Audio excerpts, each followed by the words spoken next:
Thank you, Ruth, and thank you to BAAL for inviting me here to give this talk. I have to say, it's true I've been working for nearly 40 years. Of course, I started when I was about 8, so... And I genuinely am not old enough to really have attended the first meeting of BAAL in 1967. I could have attended, but I wouldn't have made much of it. Anyway, very pleased to be here, and I'm going to take you on a sort of tour of sign language research and issues to do with sign language research and the relevance for applied linguistics of this research and about applied research that's already taken place. So I'm going to give you a little guided tour about the linguistics of sign language. I'm then going to talk about sign languages and their status within communities. And then I'll go through research priorities and what I think are going to be future priorities in applied linguistics in relation to sign language. Okay, so I always have to give the potted 3-minute introduction because amazingly, one still has to repeat these things because sometimes people really don't know.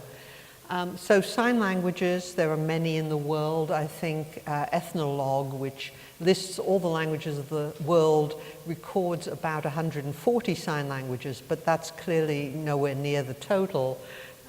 They're not derived from spoken languages. They're not related to spoken languages, although, as you'll see, there's some borrowing and other kinds of influence.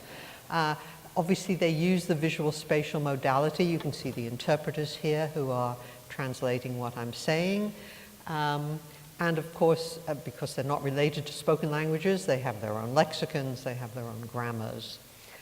There are many different sign languages, as I've said, and sign languages which are not historically related to each other are not mutually intelligible. So if you are fluent in American Sign Language and you watch a BSL signer, you will not understand what they're saying. On the other hand, I have to say deaf people are the world's greatest communicators, so they're much better at communicating across language boundaries than hearing people, but not through the use of their different sign languages. And sign languages have history.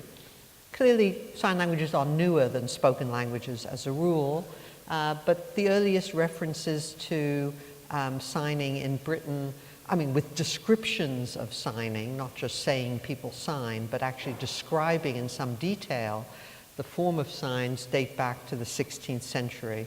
That's important because that's 2 centuries before sign languages, well, before education of the deaf started. So the idea that sign languages were created by teachers or somebody to use in schools is clearly not the case. As I've said, sign languages are natural languages. They're not developed or invented by people. As I've said, they're not universal. They're not gesture or pantomime because otherwise you would understand what people are signing. And they're also not a version, a sort of manual version of a spoken language. Sometimes people actually hold both those last 2 beliefs simultaneously, although they're clearly incompatible. So if something is a manual form of English, it can't be pantomime. If it's pantomime, it can't be representing English. But people do sometimes say both of those. Now, in the world as a whole, there's often a complete failure to recognize that sign languages are languages. I just took this off the internet at random. This is a map of languages of Europe. Now, it does omit some spoken languages of Europe. I mean, you don't have to look too far to discover that some are missing, but it omits every single sign language in Europe, even though the number of signers in Europe of the various sign languages is probably about 1 million people, but they just don't appear. Okay. So, as I've said, sign languages didn't start because hearing people invented them. And as I said, there are references from the 16th century. This is a reference from the very beginning of the 17th century and it appears in the history of Cornwall. So it's a book about Cornwall and various politicians, and there's a description of a deaf servant and his friend. I won't read it out loud, but you can have a look at it. Clearly, these two deaf people, they're not in the same family. They've never been to school because there's no school for deaf people. And yet you first of all see that Edward Bone can communicate with his boss perfectly well somehow. I guess his boss has learned to sign. And he also can communicate very well with a friend who he walks a long way to see, and they have a great time together. Now, we can see in modern times how deaf communities arise in the absence of education. And they're very illuminating about how sign languages might have arisen in Europe in the past before schools appeared and fostered the development of sign languages. So first of all, to say deafness is statistically, as a rule, rather uncommon. So about 1 in 800 to 1,000 children is born deaf. Right? And about 95% of those children are born to hearing parents. Right? So it's not so easy for deaf people to get together to create a sign language. There have been some studies of these other kinds of communities where there's a higher rate of deafness. In most cases, genetic deafness, in some cases, other causes of deafness. And this creates a much larger percentage in the community of deaf people, not 1 in 1,000, but sometimes 5%. And that has an impact on the communication of the community as a whole. So one example which has been well researched is a village in Bali. Here you've got about 2% of the population, I say, as opposed to 0.1% in Britain. And there have been a number of anthropological and sociolinguistic studies of this community. And it's interesting to see how the impact of contact with the outside world is changing this community. There is now a school outside the village for deaf children. Therefore, deaf children spend a lot of their time outside the village. This is really weakening the existence of this distinctive village sign language. It's being replaced with Indonesian Sign Language, which is used more widely. So education here is fostering the development of another sign language and causing the loss of this village sign language. Another example, which has been well researched by linguists and anthropologists, is a sign language used in southern Israel by a tribe of Bedouin. Here, about 5% of the 3,000 people in the village is deaf. Rather paradoxically, deaf children have had better access to education in the past because it's an unofficial village, and therefore education wasn't provided to hearing people, but to hearing children, but deaf children were sent off to the local school for the deaf. Now that school for the deaf had as its language of instruction Hebrew, and so deaf children developed literacy skills in Hebrew, which was very economically advantageous to them compared to other members of the village who were illiterate and spoke Hebrew but couldn't read and write it. But again, it's important to remember that that's changing now because there's now a school, there's now a class for deaf children in the village in which the language of instruction is formally Arabic, but there's quite a lot of use of both Israeli Sign Language and the village sign language.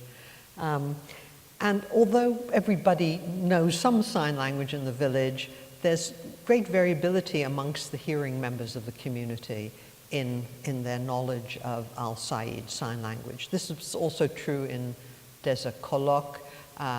Some people are very fluent in sign language and some people really hardly know any. So even in villages where sign language is used as a kind of very common language, with a reasonably high percentage of deaf people, sign language may not be known by everyone.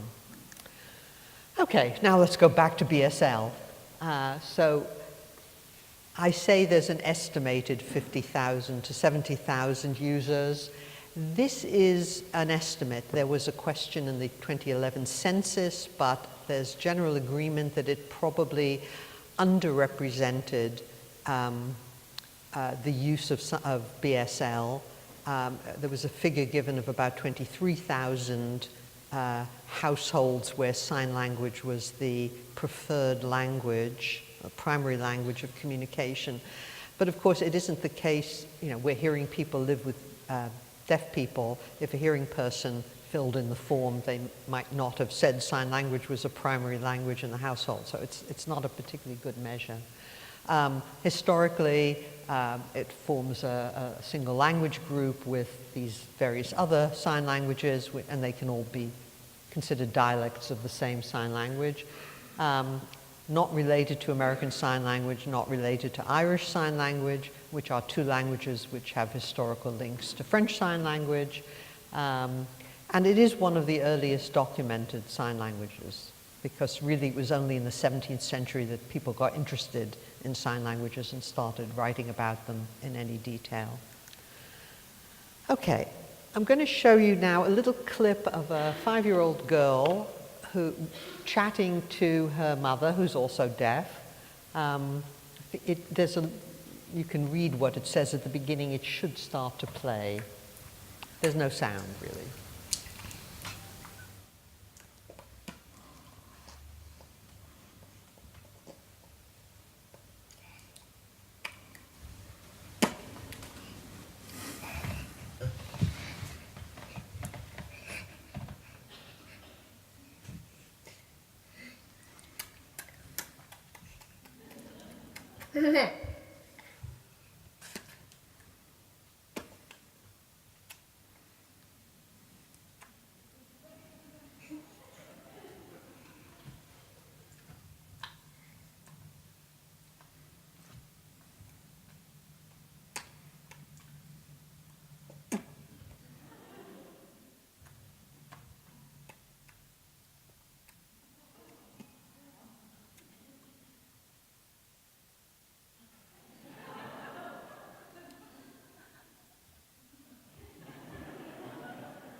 It goes on, but okay.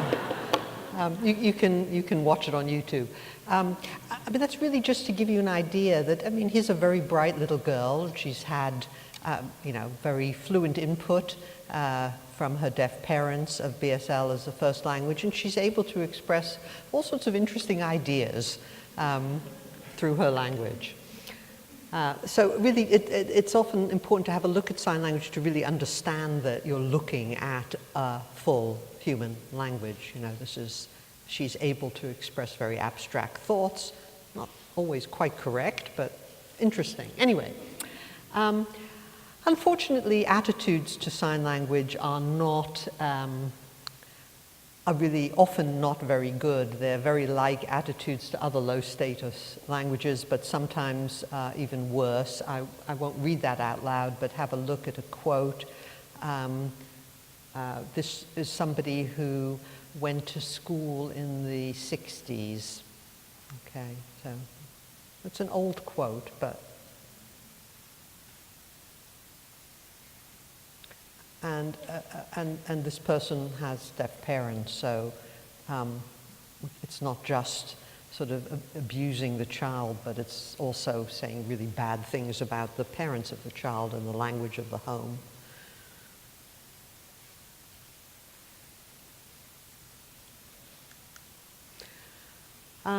So educators have been particularly a group that have compared sign languages unfavorably with European languages, basically looking at features of European languages and then looking at the fact that sign languages don't have those features. But of course, lots of languages in the world don't look like European languages, and if you start that way, you'll never find out what it is that sign languages actually do. There's a kind of more modern version of this unfavorable view, which is a more recently espoused view that somehow using sign languages has negative effects on the brain. And I have to say, I won't have time to go into it. I'm not going to talk today about sign language in the brain, but there really is there's no evidence that whatsoever that using a sign language in itself has any impact on neuroplasticity, on the ability of the brain to process, in this case, language, spoken language or written language. Okay, now you get the whirlwind tour of sign language grammar. Okay, so most of spoken language is, in fact, quite linear. And really, one doesn't think about it if one only has spoken language to think about, but of course, we only have one vocal apparatus. So it has to, it can do some things at the same time, tone languages, prosody, and so on, but generally words need to be articulated one after the other. So if you're a sign language researcher, you view linearity in language as a kind of solution for spoken language to the problem of having only one articulatory apparatus. But of course, sign languages have two independently moving articulatory apparati, which is the hands. And therefore, sign languages look very different from spoken languages because they exploit that availability. And so what you have, as well as a temporal organization of syntax, you have a spatial organization of syntax. And I'll show you a few examples of what I mean. The other major difference that people notice between sign languages and spoken languages is the extent that sign languages seem to make use of some kind of visual motivation for their form. I mean, the term used usually is iconicity. Now, spoken languages do a bit of that, but, you know, humans perceive the world visually, right? I mean, if we were dogs, we would perceive the world through smell, but we mostly perceive the world through vision. And therefore, it's very easy to create lexicons that reflect things we see. With the spoken language, it's much harder. You can obviously come up with words that reflect sounds that reference objects in the world make. And in fact, almost every word that refers to a sound does represent that sound. I mean, in English, you have whisper and murmur and clang and clatter and crash and so on. These are all words that represent something about the source. But signs, of course, are able to do that much more.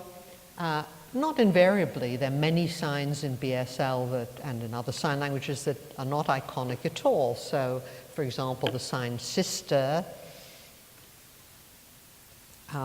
It's very hard to see why that. I mean, it's hard to see if there's any motivation. And that's true of other signs as well.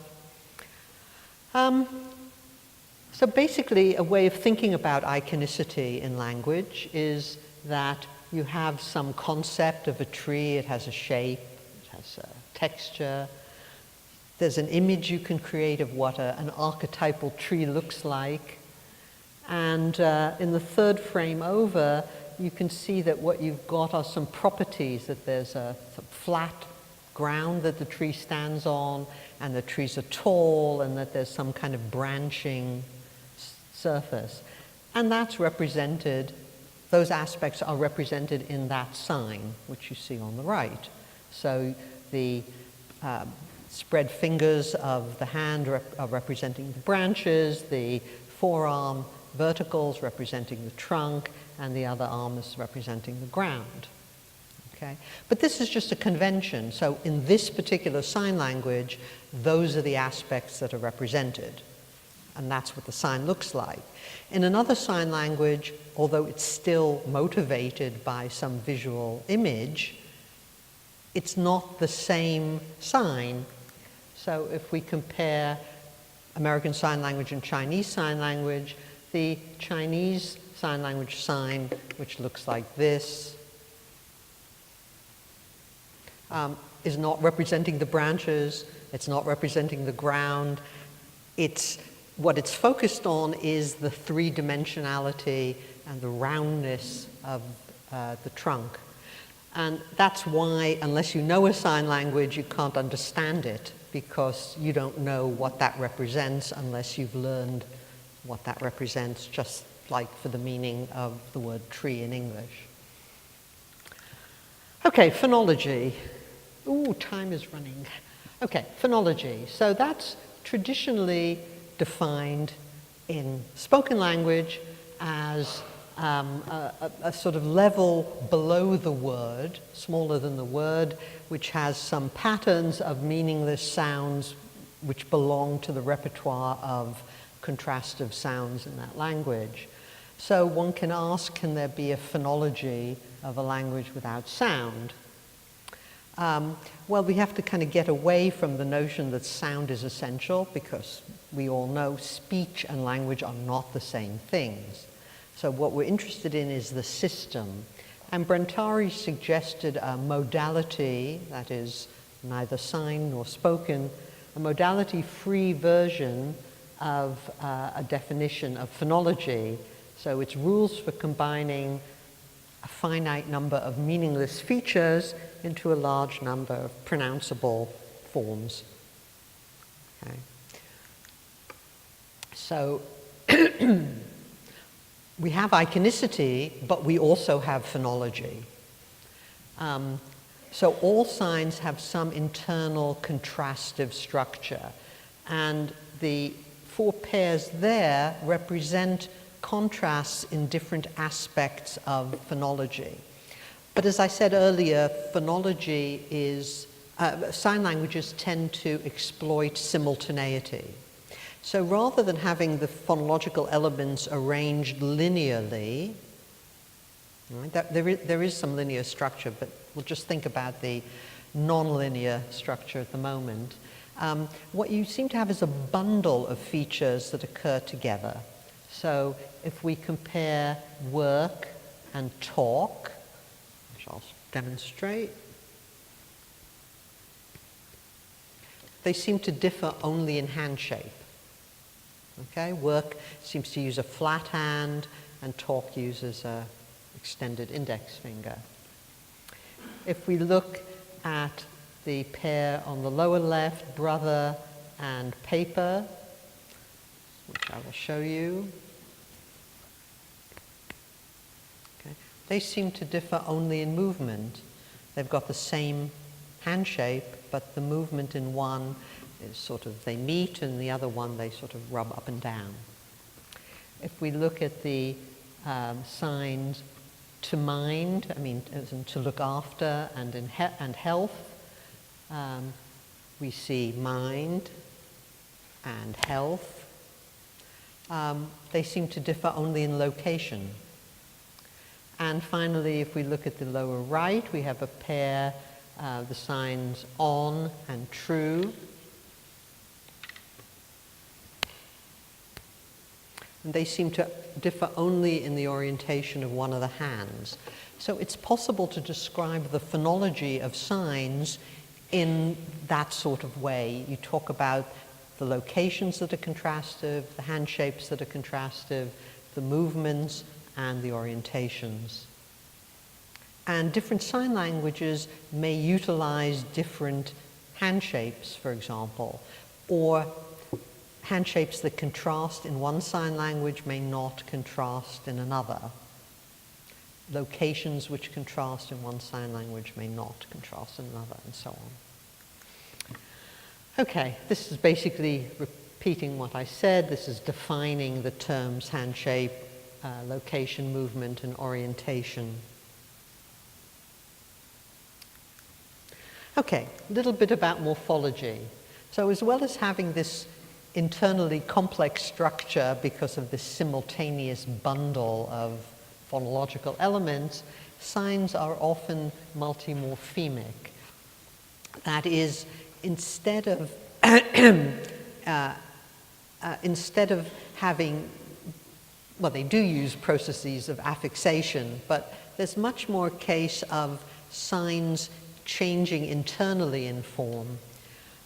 So there's, for example, in BSL, there's quite clear noun-verb derivational morphology, where you often have signs which look identical in noun and verb form, but they have slightly different movements. The verb has a movement which is kind of not terminated by a stop, and the noun has a very clear hold of position at the end of the movement. So if we think of the difference between, say, key and lock, I mean, to lock a door versus a key, you have key and lock. Okay, so small difference, but that difference is found in many, many signs. But more interestingly than that, there's this very complex system of encoding location and movement of classes of nouns. And I will go into a bit more detail about that in a minute. The other way you can think about sign language morphology is that it's similar to the morphology of Semitic languages in being non-concatenative. That is, what you seem to have is you seem to have bits inserted into a sort of core of the sign. So if you look at the sign, I'm sorry it's not a very clear drawing, which is glossed as look at each other for a long time, right, and which looks like, okay. So you have a root look, which is that, okay. It's marked for third person because the orientation of the hands is not in the citation form, but both of the hands are located at the locations assigned to third and fourth person. The second hand is used to indicate that it's reciprocal, or there are two actors. The fact that the index fingers point at each other make it reciprocal, and that arcing repeated movement provides a sort of durative aspectual inflection. So you start with this kind of root of look, and then you've added in all this other information, okay? But not in a linear fashion. So there are not lots of suffixes to indicate that. It's basically infixed into the root. Of course, many of the processes are the same as you find in spoken languages.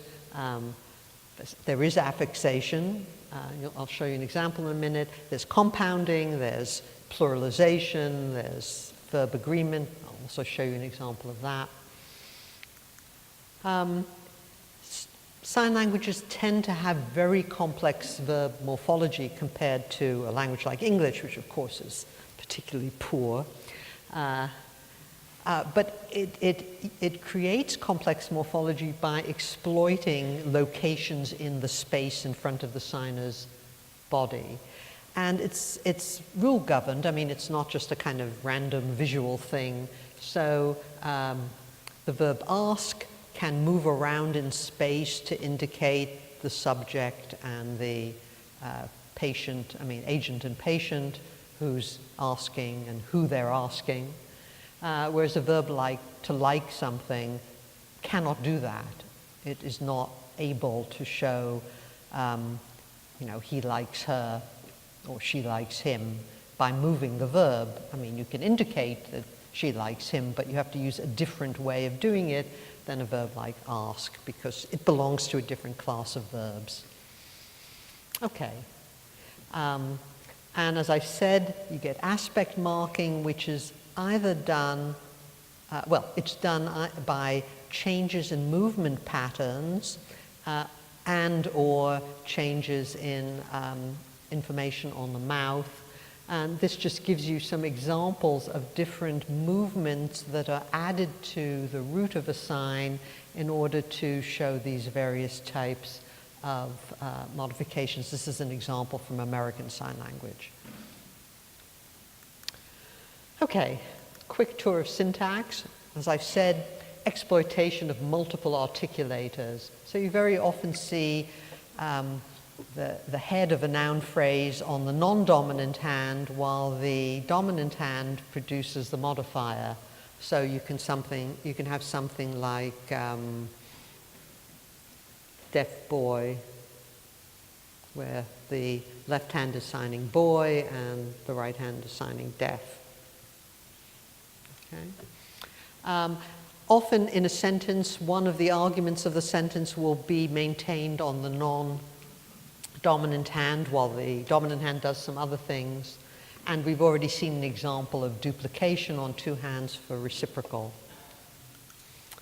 Okay, so a few examples with some still images so you can focus on them a bit.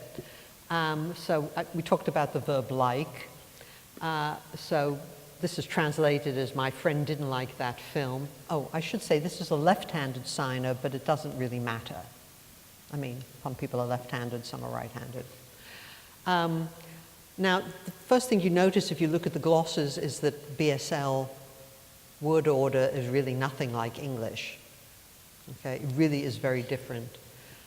So you have film, and then you have an index, which basically assigns a location to film, which makes it definite. Okay? And then she signs friend, and then she signs like, which has a suffix, which is not.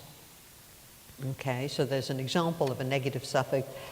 That kind of suffix for negation only is possible with verbs that belong to the class that like and want and some other sensory verbs belong to, not with other verbs. With other verbs, you have to do negation differently. Here's another example. Again, you can see that the sign order is different from English. She's signing yesterday. And then she creates this plural index, right, all of them in space in front of her. She then signs I.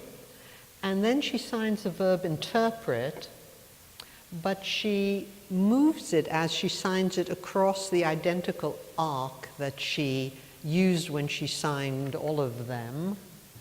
And that some people have labeled verb agreement, although it's really very different from what we think of as agreement in spoken languages.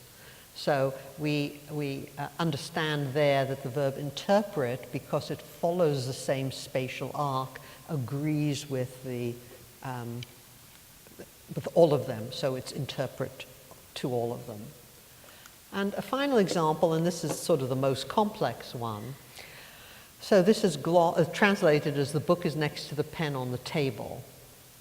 Now, she starts, again, the word order is very different. She signs table, right, and then she signs book. And now, if you look at the third frame, her left hand is being held, it's sort of flat, and it's being held at a particular height in space, right? This is a classifier, that is, it's a form that replaces the lexical sign book, and it means a flat object. It could be used for lots of other flat objects, like, well, objects that are considered flat belong to the class of flat, like paper or car or bicycle. Okay. So she's now holding her left hand in that hand shape. You can see she's still doing that in the fourth frame as well.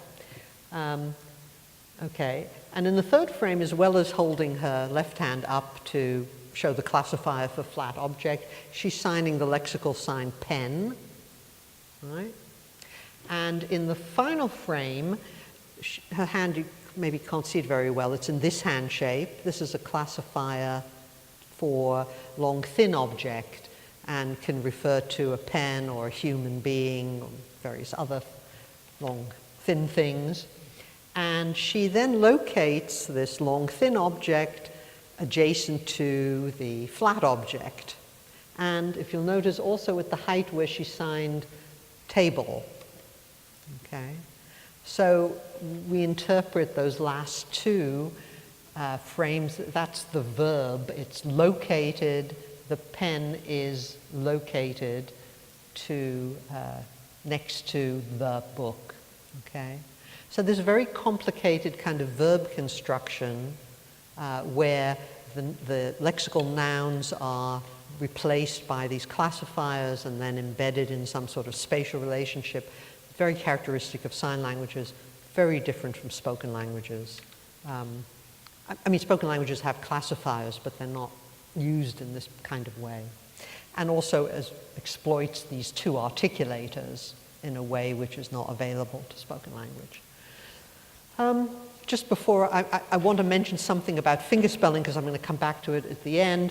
As well as signing and sign languages, signers also make use of manual alphabets which are used to represent foreign words, that is English. So they are manual representations of letters of the alphabet.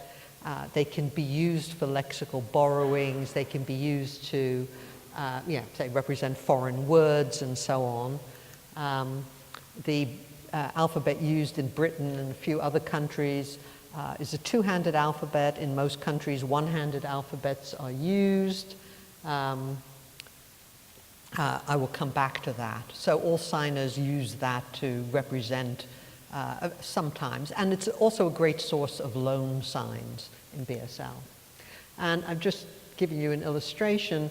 On the left, there's a person signing flag, and you can see it's a single sign, so it has one location, you know, one pair of hand shapes, one movement, one orientation.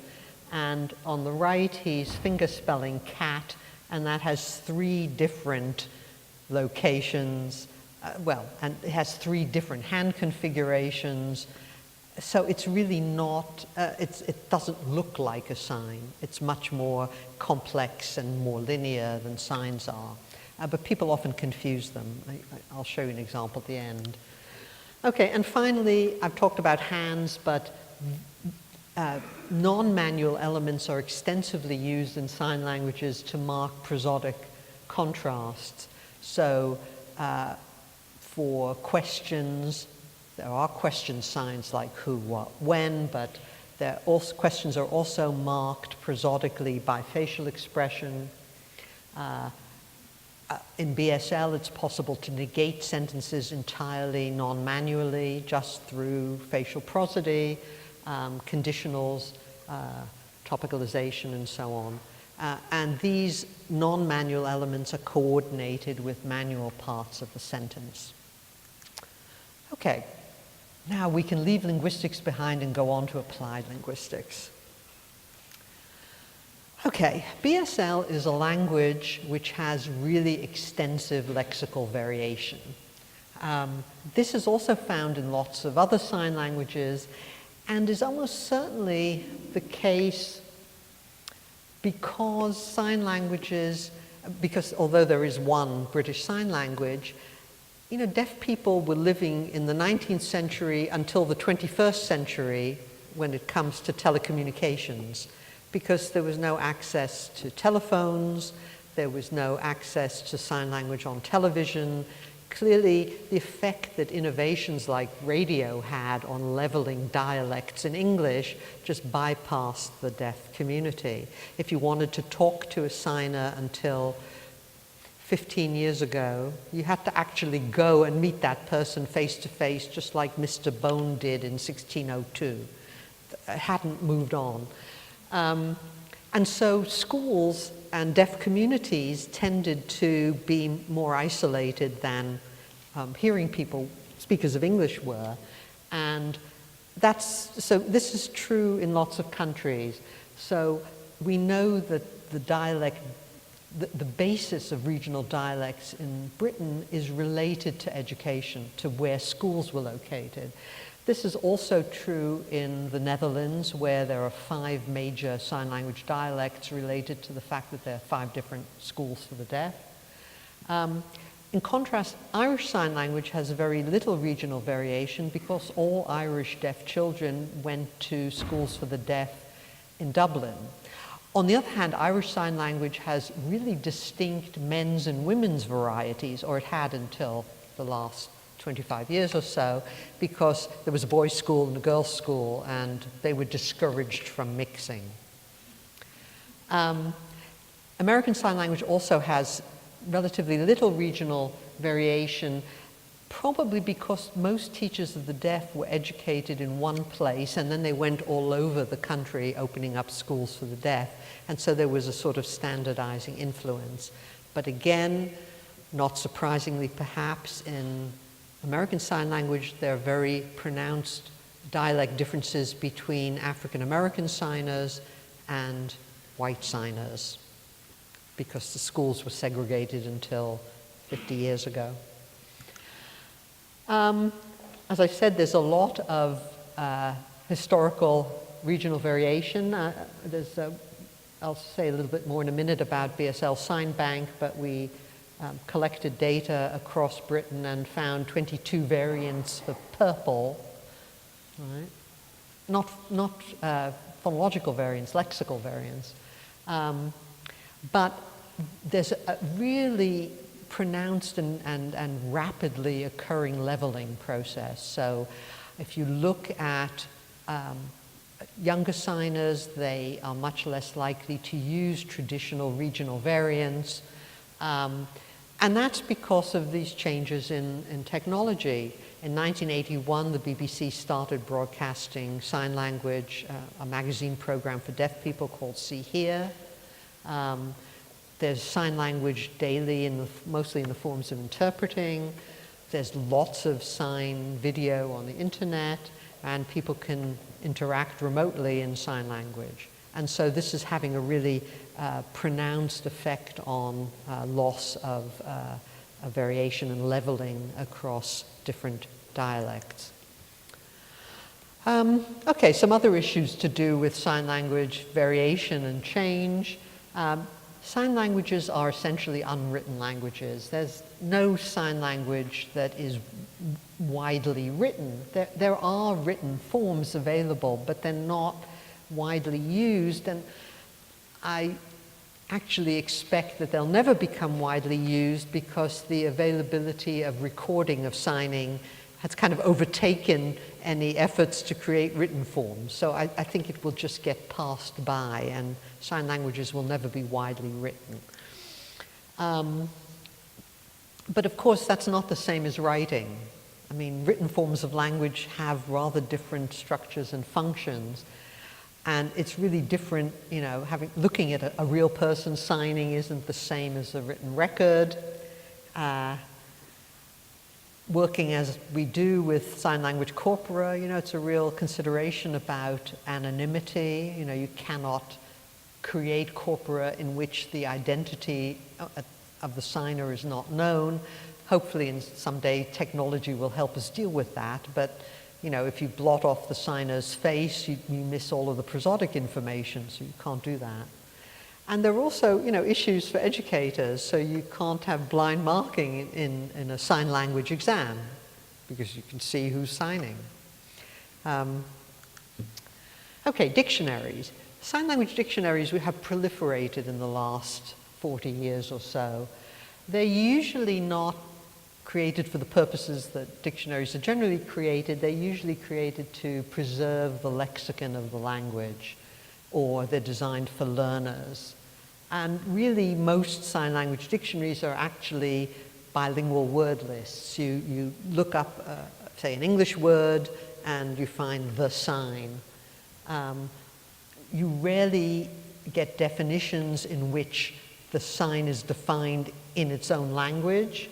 And then there's this other kind of dictionary, which is also part of language planning efforts to create lexicons where it's thought they're needed and they're not yet present in the language. there have been changes in recent years. So there's now, there are all these uses of dictionaries for documentation, for reference, for teaching, and so on. And I think the status of sign language dictionaries is very much like that of minority languages. There have been a number of projects that have been supported by the World Federation of the Deaf, which is using dictionaries as nation-building tools. So, for example, Kosovo was created as a new country a few years ago, and there was a project which looked at creating a dictionary of Kosovo Sign Language in order to kind of help give some identity to the language that people were using there, and as a precursor to setting up interpreter training programs and education and so on. So they can have very symbolic value, but they also are often threatening. So you very often get sign language dictionary creators who have very ill thought out language plans. I mean, they're trying to influence the language, but not necessarily in well thought out ways. Luckily, in recent years, with the increasing collection of sign language corpora, they can be used for the creation of dictionaries actually based on usage. And if you're interested, you can have a look at the BSL corpus, which has various sections, including information about regional variants and conversations among signers. I think there are about 250 signers from 8 parts of the UK. And on the basis of that, corpus-based dictionaries have been created. So the BSL Sign Bank is an example. And corpora have all sorts of uses. It actually helps in teaching. And there's also this other use, which is the kind of sign language version of Google Translate, which I'll say a bit about right at the end. Of course, dictionaries, if you put signs in dictionaries, they get higher status. People think of them as standard. Most of this impact is not on the native signers, but on later learners and on children in subsequent generations. And particularly where people are learning sign language as a second language, say with the aim of becoming interpreters. So I very often have discussions with people who argue that you need to standardize BSL so it will be easier to train interpreters. But then the interpreters won't understand the people they're interpreting for. So it's a kind of ill thought out idea. There's been a very nice study, if you're interested in this kind of issue, by Van Herreweg and Vermeerbergen about Flemish Sign Language, which is a sign language used in Flanders, because there was this increased demand for educational material and a move towards the using of sign language, although they weren't actually using real sign language because people thought it was inferior to spoken language that didn't have the right grammar. But a committee was set up to standardize Flemish Sign Language, create some new signs, choose the most widely variants. As I've said, the deaf people didn't necessarily use these signs, but interpreters were influenced. Deaf schools closed and children were mainstreamed, and so they didn't have as much access to the local dialect, and these non-native signers became language role models in a way which they hadn't been when deaf schools existed and there was a large population of deaf children who were fluent signers. Okay, coming to the end, talking about learning sign languages in L1, you saw that nice example of Ava and her mother. That's a child who learned BSL as an L1. We generally know that if you are exposed to sign language through having deaf parents, you basically acquire, sign language as a first language with the same milestones as for learning a spoken language. I'll just say, no, baby signing does not make deaf children brilliant. They don't learn to sign earlier than hearing children. They're not less frustrated. They're still horrible when they're 2 years old, you know. But for most deaf children, that is not the experience of having deaf parents who are fluent signers. 95% of deaf children have hearing parents, and so the typical experience for deaf children is late exposure to a first language, even where children have a cochlear implant. Remember, we know that hearing children at birth already have some information about the spoken language of their parents. I mean, they recognize that language it sounds different. Children are not implanted before being about a year old. That's another year where they have no communication effectively. So there is delayed language. And we still find, despite all of these technological innovations, that many deaf children not only don't develop age-appropriate BSL, but they also, the majority of them, are behind hearing children in terms of spoken and written language. They are not performing at age norms. Okay, bilingualism. Again, a really interesting thing. Until very recently, bilingualism meant knowing 2 spoken languages. And when you start thinking about sign language, you learn about other kinds of bilingualism. So you could have unimodal bilingualism. I know people who grew up with 2 different sign languages because their parents used 2 different sign languages. They came from different countries. Or you can be a cross-modal or a bimodal bilingual. You might know a spoken language and a sign language. And that, again, makes one think more carefully about what one means about bilingualism. You know, what does it mean to a user who knows 2 languages in different modalities as compared to 2 languages using the same channels? Now, obviously, hearing children who have deaf parents often acquire a sign language as a first language. At the same time, they, of course, become native speakers of English.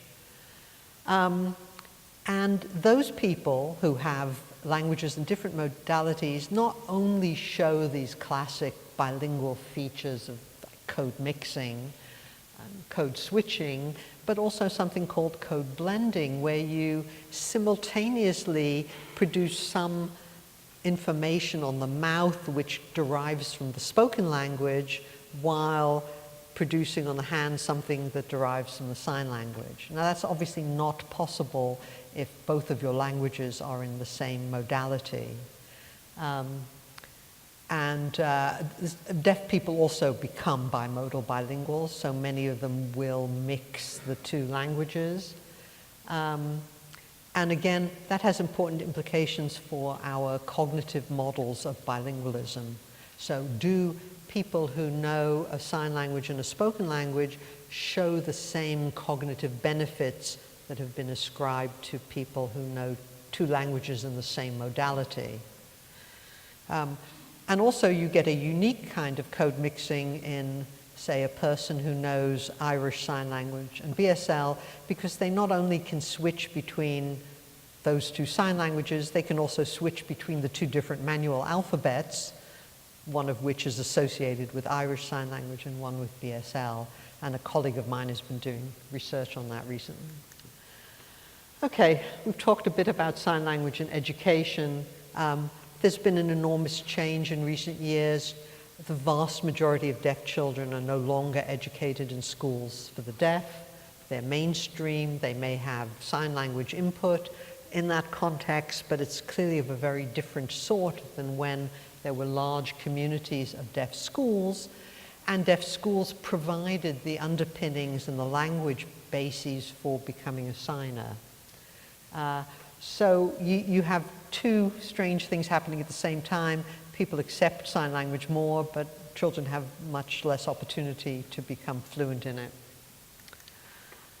I've already talked about how education has had enormous impact on sign languages and families of sign languages, because not only are the dialects of sign languages influenced by the schools people went to, but different sign languages in the world were influenced by where deaf educators went So French Sign Language has had a lot of influence across Europe.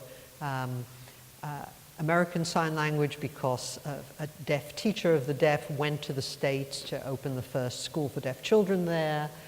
Irish Sign Language, because some deaf nuns came over from France to open up the first school in Dublin. Russian Sign Language, because the Russians loved everything French, so they made sure that the educator who set up schools for the deaf came from France. Then you get these odd things like the Swedish one-handed alphabet being used in Portugal, just because somebody took it there, and so on. I've put in columns known links amongst different families of sign language. I don't have time to go into how it is that they come to be related, but I'm happy if anybody wants to know to give them a little more information. You still get these kinds of influences. ASL, just like English in the world, has had enormous influence on sign languages in Asia and in Africa. And so what you get is, alongside the indigenous sign language, the importation of American Sign Language and its use in schools for deaf children. But of course, 90% of deaf children don't get to go to school in many of these countries. So you have now two sign languages uneasily coexisting. Okay, learning a sign language is an L2, and the attitudes are much more positive nowadays than they used to be. Lots of hearing people go out and learn some sign language, and it's almost certainly the case there are more hearing people who know some BSL than there are deaf people. And you have begun to see in recent years some interest in offering sign languages as modern languages in schools and universities. So France is planning to introduce French Sign Language into the international baccalaureate, into the baccalaureate system. In England, there was a pilot GCSE in 2015, although it hasn't yet turned into a full GCSE. UCL, where I work, recently approved BSL as meeting their modern language requirement. All students at BSL at UCL must either arrive with a GCSE in a modern language, or they have to study one while they're there. And BSL has just been approved as a modern language for that purpose.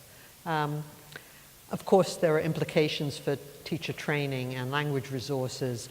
Teacher training for deaf teachers of BSL is almost non-existent. There's really almost no CPD. People are still teaching with information they got when they trained 30 years ago and have never updated because nothing's been available for them. That's become worse in recent years because although FE colleges once offered BSL, it's basically disappeared from there and is now primarily offered in private language schools run by deaf entrepreneurs who really don't have the resources to actually update skills and so on. In 2002, 1 and 2, there was a big campaign for the recognition by the government of BSL, and these are various marches that took place in different parts of the country. And in 2003, the UK government officially recognized BSL, but there have been no implications basically as a result of that. And a new Scottish bill about BSL, which actually specifies some outcomes of the recognition, was passed last year, but there's nothing in England. So it's sort of like recognized that it's a language, but there is no other form of recognition. Interpreters. At one time, the people who interpreted were people either who had deaf family members or people who were working as missioners for the deaf, people who were, running churches for adult deaf after they left school, starting in the 19th century. In fact, it's interesting that the BSL sign for social worker is the old sign for missioner, church worker, because the social workers originally took over the task of the missioners, and then the interpreting tasks that the social workers did were taken over by a new profession of interpreters, which began in the 1980s. And there's a big problem. There's a big shortage of interpreters, and laws never take into account this shortage. As an example, Access to Work which provides communication support for deaf people as well as support for other people with disabilities in the workforce. They've just capped the amount of money that they will pay for sign language interpreting for a deaf person who needs interpreting in relation to their work because it costs too much. And of course, one of the unfortunate sides is not a shortage issue, but of course the connection of interpreters to the community has changed as it's become more professional. Interpreters cover wide areas of the country, may not be so familiar with regional dialects, and may not have enough skills really to do the job as well as they should, because they need to get working because there's a shortage. Deaf people also work as interpreters and translators. Many of the people who you see on television interpreting in the lower right-hand corner, they're deaf people. Right? They're reading off of an auto cue. Right? So people don't realize that. They think all of the interpreters you see on television are hearing, but they're not. And deaf people also often act as interpreters for deaf people who have various kinds of language problems. So the solution should be automated translation, right? That'll get rid of the shortage of interpreters. And you know, every week practically I read an article about how this is working fabulously and so on. And I have to say, despite these press reports, we are nowhere near to having anything that would effectively work for deaf people. You need corpora of sign languages, which there aren't that many of. You need to know something about how the language works, and there are not that many linguists. But only in July, I think, I read, yes, that's right, only a month ago, there was this article in New Scientist. Now, remember, I've just talked to you about fingerspelling. So it says, glove turns sign language into text for real-time translation. And it tells you that a new glove converts the 26 letters of the alphabet, right? Not the 26 letters of American Sign Language. American Sign Language doesn't have 26 letters. It has thousands of signs, right? This is 26 letters of the alphabet into letters, right? Now, if you can fingerspell letters, you can write letters, right? So why do you need the system? It doesn't do anything except take something you could do with a piece of paper and turn it, you know, very complex technology. So how will this help deaf people to communicate effortlessly with people who don't understand American Sign Language? You know, and you know, I see this all the time. As you can tell, it makes me very annoyed. And there's, you know, millions upon millions of pounds of funding going into these projects, I should say. Conclusions. So I think with all of these changes in education, we need to review and really think again about the achievements of deaf children. We need more training for deaf people working in educational settings. They get almost no training. And we also, from the work I do on children and adults with language problems in sign language, we need some people who can help deliver language therapy. You know, if you're a deaf person and you have a stroke and you're aphasic, tough. I mean, your chances of getting assessed are nearly zero as well. There's lots of discussion at the moment about the future of specialist qualifications to teach deaf children. We don't know what's going to happen. And research does not feed enough into policy reviews. It needs to be able to influence policy much more. And finally, sign languages in the future. Well, you know, you can't study sign languages without thinking about their relationships with the community at large. And I think there are two contrasting features for sign language. So one is the kinds of negative pressures, decreases in opportunity for deaf children to use sign language because of the shift to mainstream education, decreases in the deaf population because of advances in genetics and technology and medical intervention. So that's a pressure on BSL. On the other hand, there's, you know, much increased interest and demand from the hearing community for sign language courses, the use of sign language in public contexts, and, you know, increased pride of the deaf community in their language and culture. So, you know, I hope sign languages continue to be living languages, and, you know, applied linguistics has a great deal to contribute to this. Thank you.